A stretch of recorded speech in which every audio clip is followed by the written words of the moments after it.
Welcome to Burning Bright, a weekly podcast presenting poetry and prose from Passager. It's Thanksgiving week, so we're going to do 3 pieces about gratitude, whether in the moment or in retrospect. They're all from Passager's most recent issue, the 2023 Poetry Contest issue. Ida Marie Beck said that she's a scientist with a poet's heart. She said this next poem was inspired by her childhood summers in Denmark, where she combed the beach for stones with holes through them.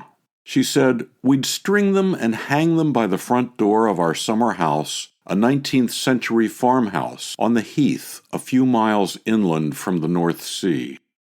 Here's her poem, Adderstones.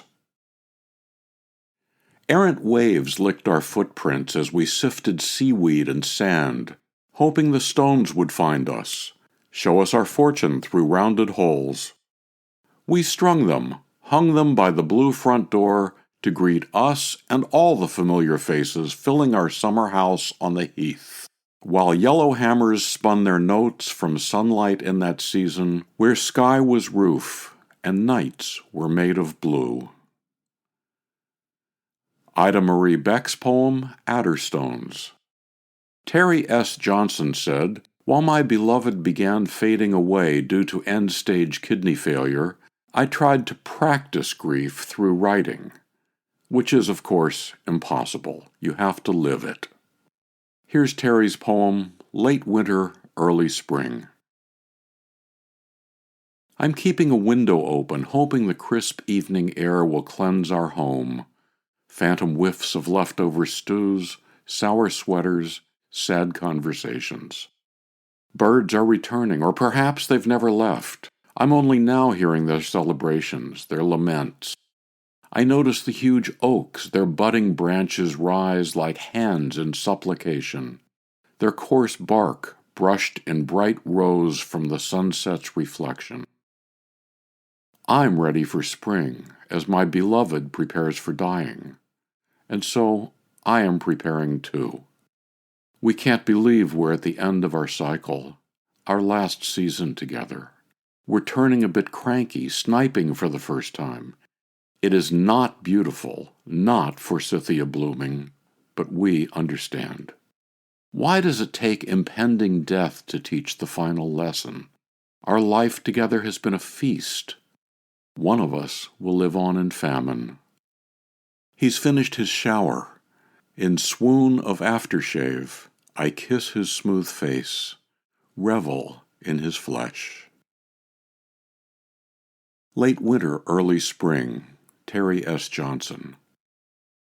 Marya Smith said that her New York City grandson Peter has spent 5 summers on her farm since he was 5, and together they noticed the barn snuggling closer to the house each evening.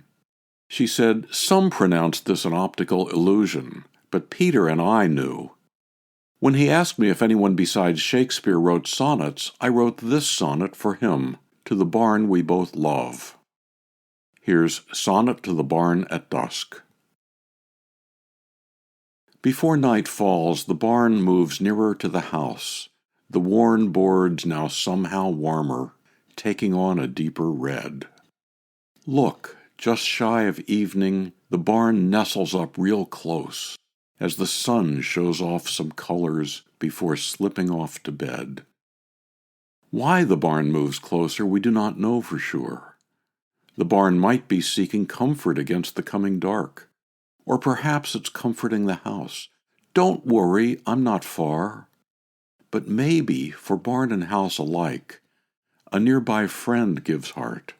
My grandson sees it too and looks with me across the yard. We stand together, open, showing welcome to the barn on its silent late-day move. For acceptance is not hard when love is there. And there it is, on this old farm. We don't demand the reason. We don't shake our heads and say, "Why bother?" We just watch the barn at dusk and find ourselves a little closer to each other. Marya Smith's Sonnet to the Barn at Dusk. This and the two previous poems are from Passager issue 75. Okay, you win. Here's a more explicitly Thanksgiving poem from Passager issue 57. Barbara Draper's poem, Hurry, Hurry. It's Thanksgiving, and my daughter still can't make gravy, and she still can't make stuffing like my mother, my grandmother, and the ancient line of mothers before me, overhead, peering down, watching and waiting. Hurry, hurry, I have fumbled the gift of the tribe, they who knew by smell and feel the onions, celery, sage, the broth of giblets, the binding of egg, and how to jab in a finger to rout out the bloody mass that hides by the spine, and how to break the wings, truss it all up, and press on the thigh. Hurry, hurry, the voices are fading. Call to them, call to them. They are flying away. Hurry, hurry, Barbara Draper. She said her daughter had lots of questions about cooking Thanksgiving dinner, including, how do I know it's done? Barbara said, it reminded me of my first turkey and calls to my mother, and how this is all passed down.